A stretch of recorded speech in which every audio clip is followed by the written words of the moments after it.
Yan.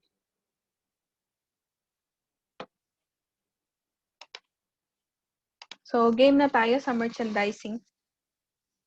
Yes, Wait lang, ma'am. ma'am. Wait lang, ma'am. Wait lang. Okay. Sabihan mo na ako.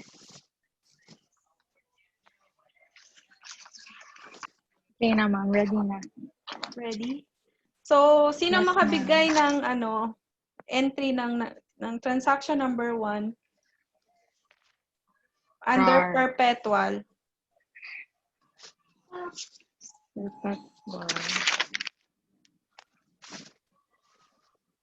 Transaction number 1. Inventory. Mr. Gardner invested 384,000 cash and 144,000 of merchandise inventory in the business. So, what is the debit or what are the debits? Debit, cash, Cash, ma'am. and merchandise inventory.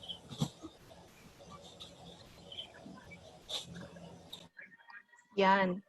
Cash is 384,000, merchandise inventory 144,000.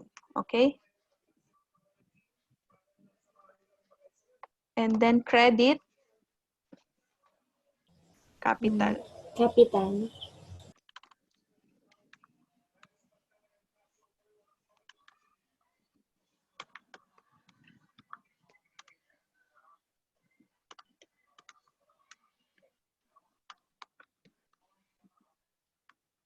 Yan. To record initial investment of cash and inventory, how much?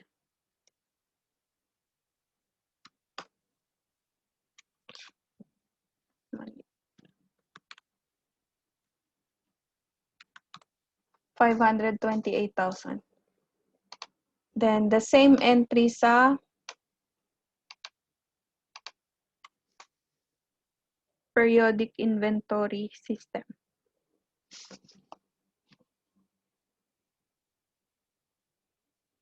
Okay? Same lang sila, ma'am. Same lang.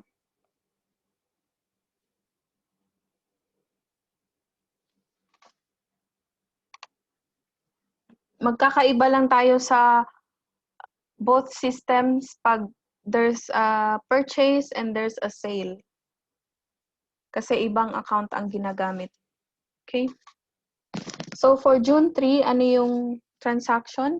Merchandise was purchased on account 192,000, terms 210, net 30, FOB shipping point. So remember FOB shipping point, ano nga yung FOB shipping point? Sino mag-shoulder ng delivery expense?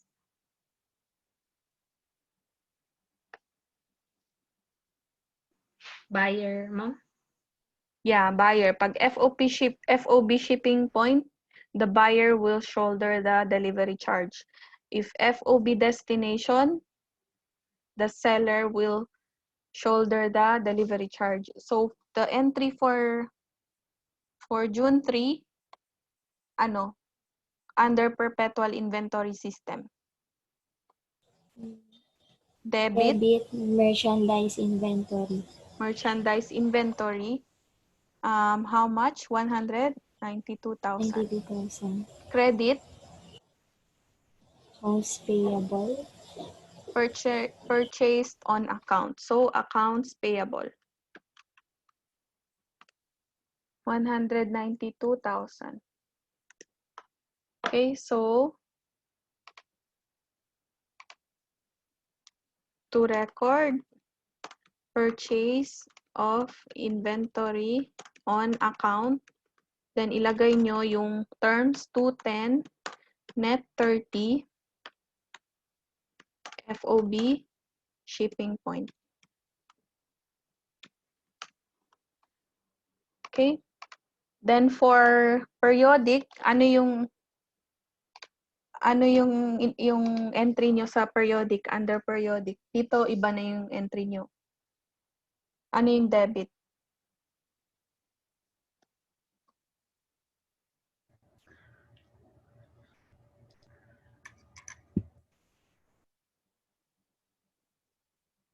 Wala. Debit purchases, ma'am? Freight it.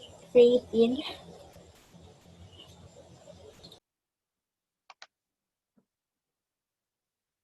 Debit, purchases.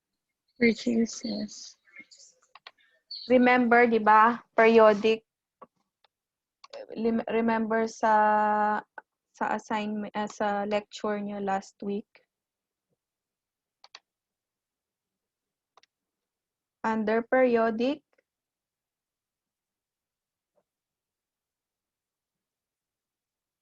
Accounts payable. yan, purchases, debit how much? 192,000. Credit, accounts payable. Accounts payable.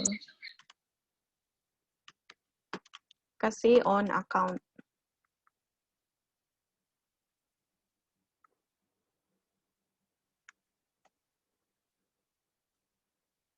Yan. And then for transaction number, so tapos na tayo dito. Highlight natin.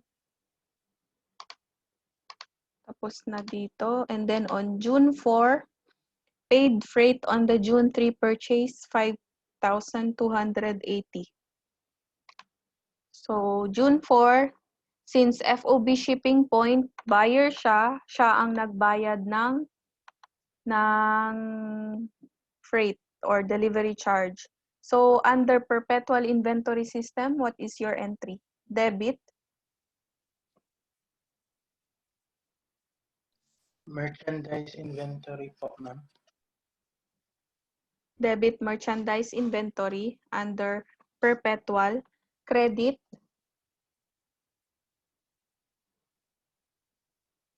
Cash po, ma'am. cash kasi nagbayad siya. How much? 5,280.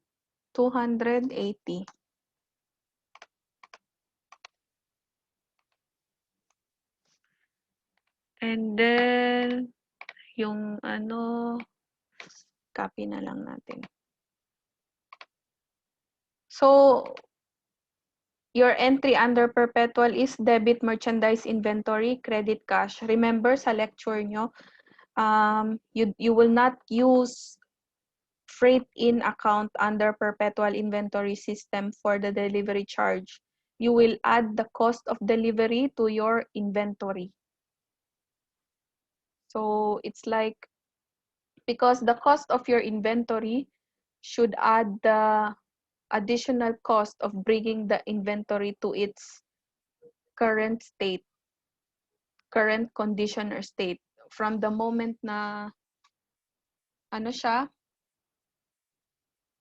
from the moment na manufacture siya, may carrying cost siya. Until the moment na it will be delivered to your doorstep, including delivery charge, you include the delivery charge to your inventory account as cost of your inventory. Okay? So under periodic inventory system, what is your entry? Debit? Freight in. Yan, freight in. Freight in kasi may freight in account tayo under periodic inventory system. Later on, ipapakita ko sa inyo yung computation.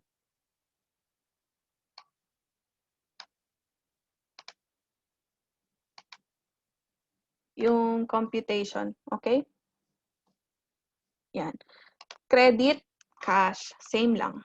Cash.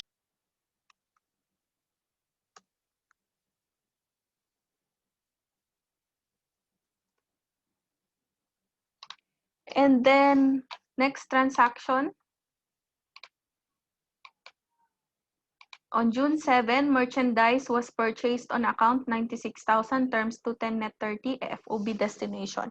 So this time FOB destination, the accountable to pay the delivery charge is the seller.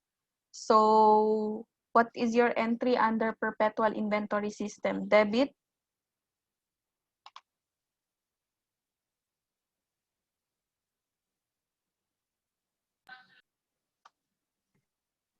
Merchandise inventory po, ma'am. debit merchandise inventory, increase in your inventory, 96,000. Credit, Accounts payable Accounts because it's on account, 96,000.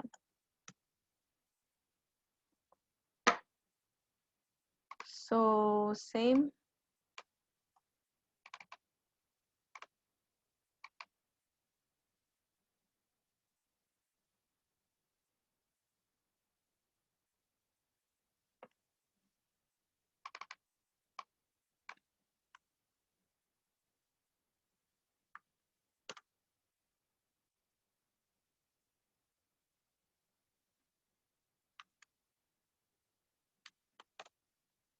So ilagay nyo yung term sa explanation nyo para hindi kayo malito later on. So under periodic inventory system, so same entry with your number 3, June 3, debit purchases, credit accounts payable, 96,000.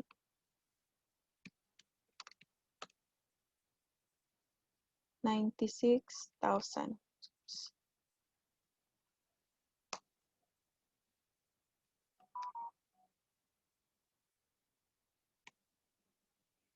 And then on June 10, sold merchandise on account at 20% margin or gross profit rate on inventory costing 230,400. Terms 210 net 30 FOB shipping point. So what is your entry here? accounts receivable. Debit accounts receivable. Yes, kasi on account, debit accounts receivable.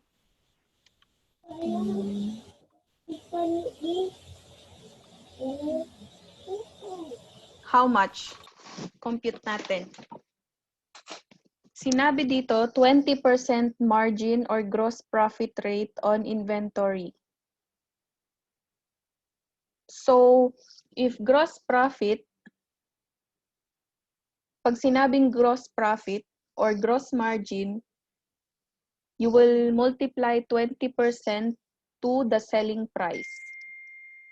So now you are computing how much is your selling price given the cost of inventory of 230,400 and your percentage margin or gross profit margin of 20%. So to compute the selling price and to know the 20% of that selling price, which is your gross profit, you will gross up your inventory cost. So this inventory cost, 230,400, is 80% of the selling price. Why? Because the 20% is your profit. So if you gross up 230,400,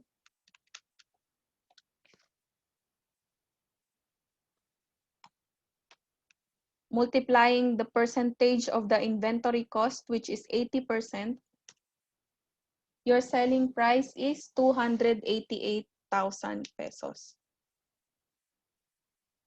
Okay? If markup naman, later on, i-discuss natin yun. Pag sinabing 20% markup. So, you debit accounts receivable, 288,000. And what is your credit? Sales revenue. Sales revenue. Pwede pa ulit ng formula sa... Okay. Pag sinabing 20% margin or gross profit, yung basis of computation ng 20% is from the selling price. So to get your selling price, so let's say, ganito ha, i-input ko dito. So let's say yung selling price nyo, 100 is 100%. 100%. Then yung gross profit nyo is 20%. Gross profit. So, given sa problem na 20% yung gross profit, di ba? Yan, given 20% gross profit or gross margin. Ngayon, given din yung cost ng inventory nyo, which is 230,400. So, COGS.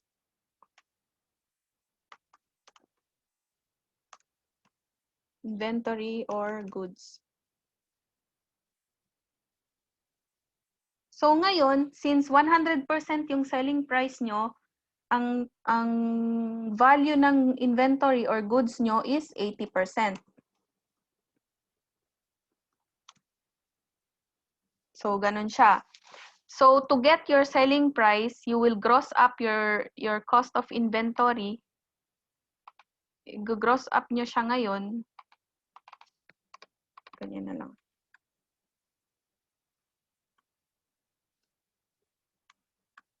%, profit 20%. Yan. So, i-gross up nyo yung given yung ito. Given how much is your cost of inventory? 230,400.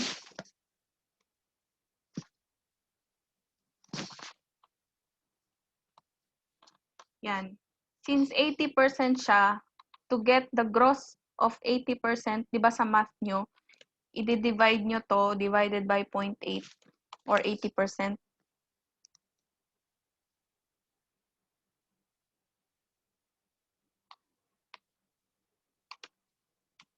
To get the gross amount, 80%. So, yung difference is, yan yung gross margin nyo. So, to check, i-divide nyo, divided by ito, selling price, 80%.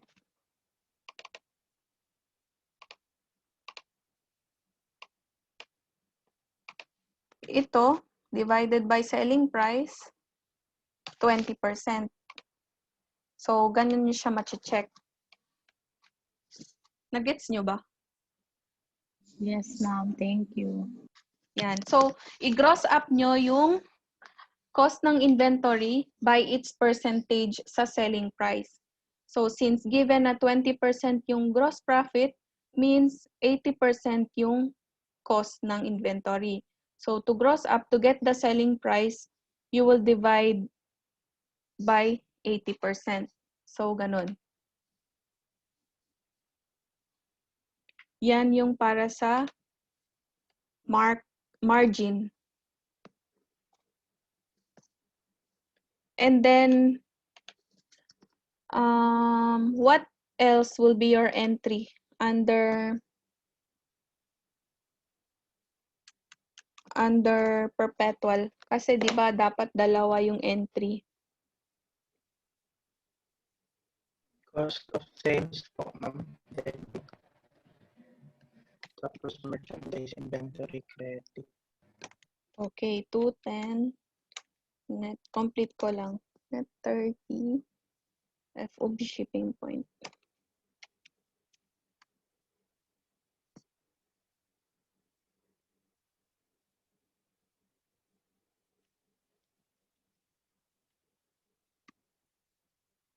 Yan. So, your additional entry is to update your merchandise inventory account and recognizing the cost of goods sold under perpetual inventory system. Because under this system, you immediately update your inventory account and your cost of goods sold account. So debit cost of goods sold, it's an expense account. So the normal balance of cost of goods sold is debit. Credit merchandise inventory. How much?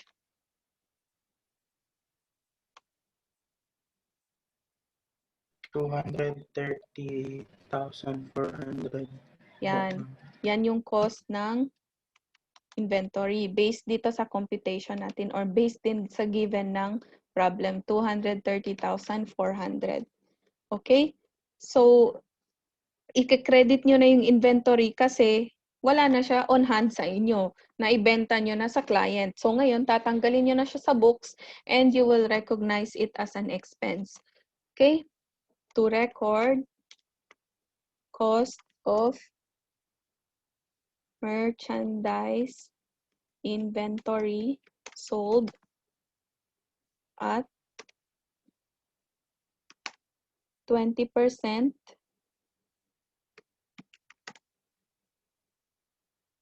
margin. Okay? So, ilagay nyo rin magkano yung margin para later on, if may return or may discount or may return, maibabalik nyo yung cost of goods sold. Okay? And then under periodic inventory, what is your entry? June 10. Debit, Receivables po. debit accounts receivable, the same. Credit sales revenue, the same. Okay? And then as to cost of goods sold, no entry for COGS. Yan. Kasi periodic. At year-end na kayo nagko-conduct ng year-end inventory count. And from there, i-adjust nyo magkano yung cost of goods sold nyo, okay? Then June 11, return 28,800 of the merchandise purchased on June 3. So, nag-return daw. Anong entry ng return of merchandise under perpetual inventory system? So, your transaction in June 3 is debit merchandise inventory, credit accounts payable. So, ngayon, portion of this was returned on June 11. So, what will be your entry under perpetual? Debit accounts payable. Yan, ibabalik nyo yung accounts payable kasi wala na kayong liability kasi binalik nyo yung inventory and credit merchandise inventory. Magkano daw yung ni-return niya? 28,800. Yan. Returned merchandise. Purchase on June 3. Yan. And then for the periodic inventory system, what is your entry?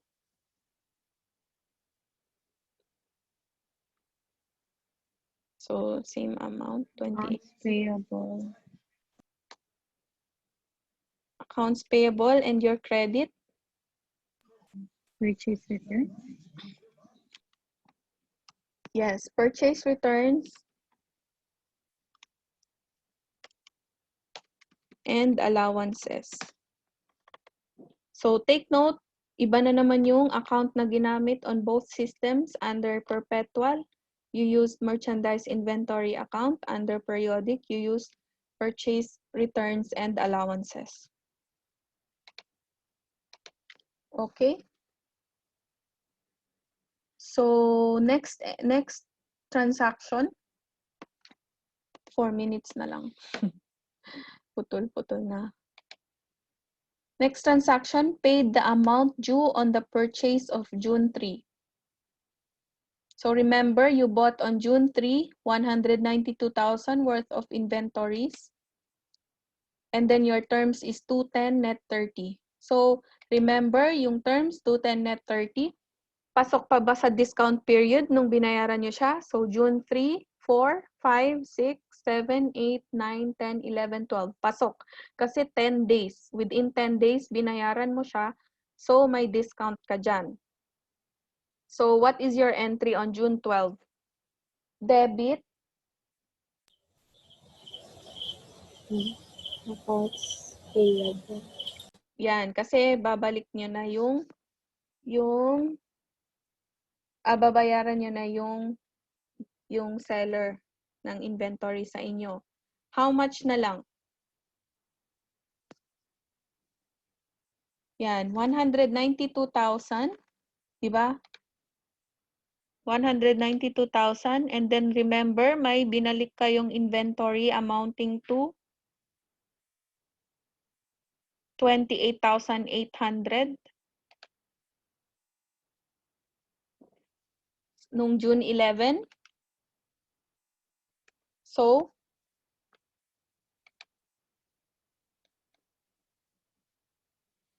yung net accounts payable nyo na lang sa supplier nyo is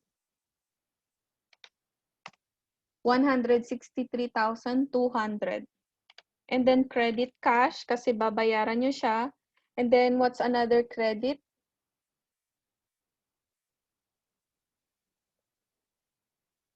Merchandise inventory for the discount.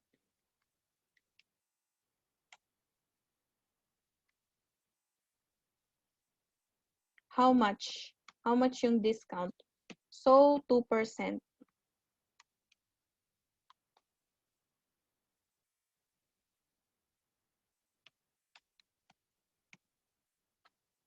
So, yung net cash na babayaran nyo lang siya sa kanya is 159,936.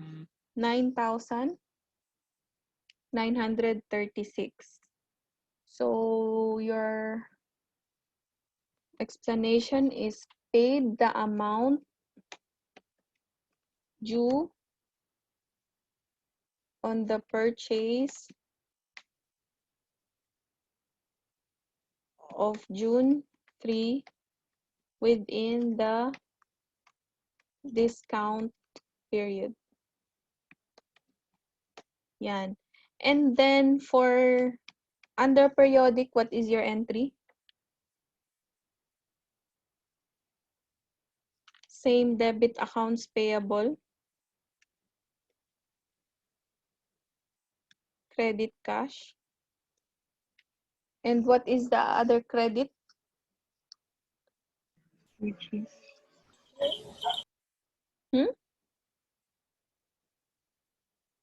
Purchases, ma'am. Purchase discount. Remember, may discount kayo, may purchase discount account din kayo. 'Di ba? May 3 accounts, additional accounts kayo pag periodic. May purchases, purchase returns and allowances, and purchase discount. Yan. How much? Cash 159,936. And the discount is 3,264.